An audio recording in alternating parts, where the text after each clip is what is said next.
大家好啊，歡迎收睇贏馬強心針。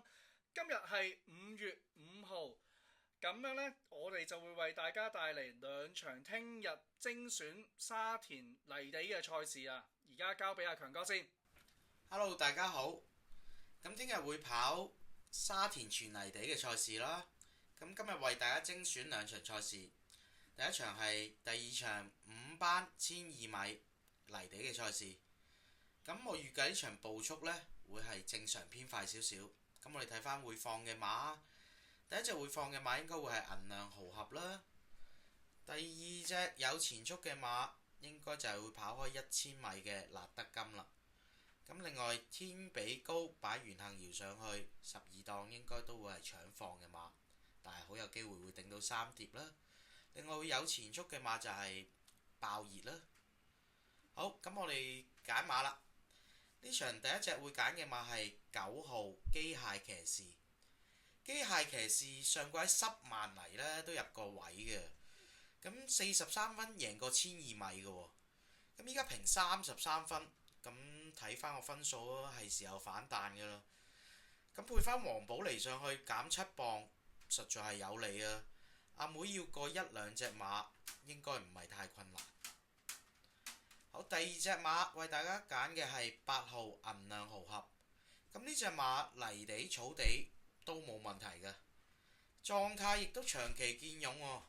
近6次嘅賽事呢，全部都有入3甲㗎。佢一樣嘢好啦，勝在夠準。今次換阿布浩榮上去跑呢，排過5檔，好跑㗎。布浩榮爬得上去，應該正常都會搏殺嘅。第三隻就係爆熱。咁喺565場次呢，做過1分08秒88贏馬嘅，佢係一隻前置馬啦，排6檔。睇翻呢場馬嘅形勢啊，佢應該會可以守到2碟嘅2、3位左右啦。繼續排法用翻艾少女上去跑，咁告東尼揾到出路，冇理由唔繼續搏啫。上一場佢都贏過銀亮豪俠，依家加咗分，照計兩隻馬稱起上嚟都應該係差唔多嘅。好，第四隻會揀，我估計呢場會有少少冷門嘅就係6號立德金啦。依家平35分啦，但係上場睇翻35分已經可以入到位㗎啦，即係證明評分都係有利。咁佢亦都係放頭跑嘅馬啦，跑開1000，照計呢場1200米唔係放頭就係跟前嘅馬嚟㗎啦。布文上次入咗位喎，今場繼續騎翻，咁趁佢有啲賠率，大家可以再追多鋪嘅。另外第四隻呢隻唔可以唔揀翻啦，3號嘅後無來者，首次落5班配翻雷神。咁呢場喺有步速嘅賽事嘅情況下，照計佢後上一段要過晒，亦都唔係冇可能嘅，所以一定要拖翻。方仔爭緊冠軍，冇理由唔同你搏嘅啫。近3場佢都有獎金收喎。另外4班同情曾經入過 Q， 做過靚時間，所以呢隻都係必拖嘅配腳啦。好啦，同大家重複翻第二場賽事，我哋會揀嘅係9號機械騎士、8號銀亮豪俠、10號爆熱、6號立德金同埋3號嘅後無來者。好，另外第二場精選嘅賽事係第5場4班1200米。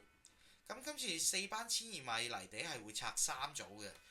對比過呢組應該係弱組嘅賽事嚟嘅，估計步速會有正常步速啦，放頭會係飛輪霸啦，咁另外跟到前置嘅就應該係顯勝高升外碟級埋嚟，然後就會係加州勇勝啦，估計就呢3隻馬會喺前面嘅。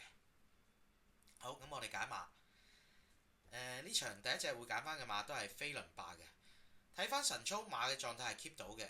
佢繼續用翻阿袁幸堯減翻10磅，好跑㗎，仲咁好彩佢抽到係1檔。如果放到出嚟放頭，其他馬其實好難追佢嘅。佢都跑過一次1200米嘅，咁都跑翻個第3翻嚟。呢場 keep 住用翻袁幸堯，機會好大啊！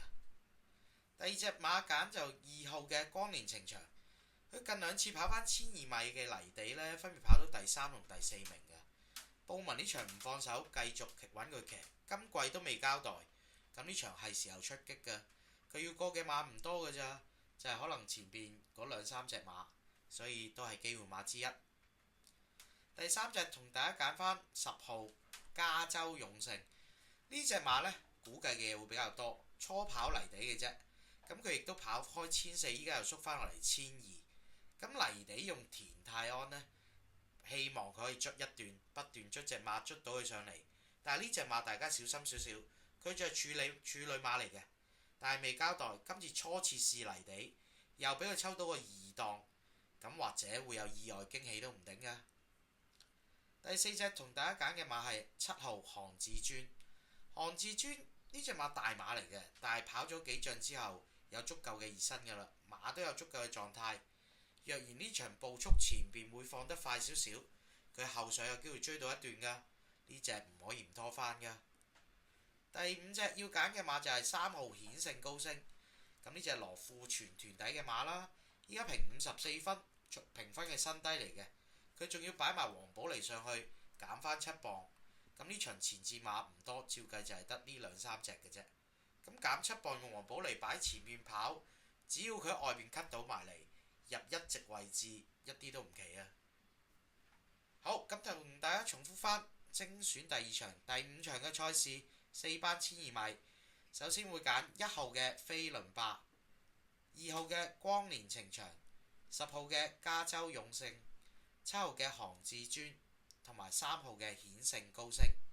多謝大家，祝大家好運啊！記得 like、subscribe 我哋，拜拜。拜拜。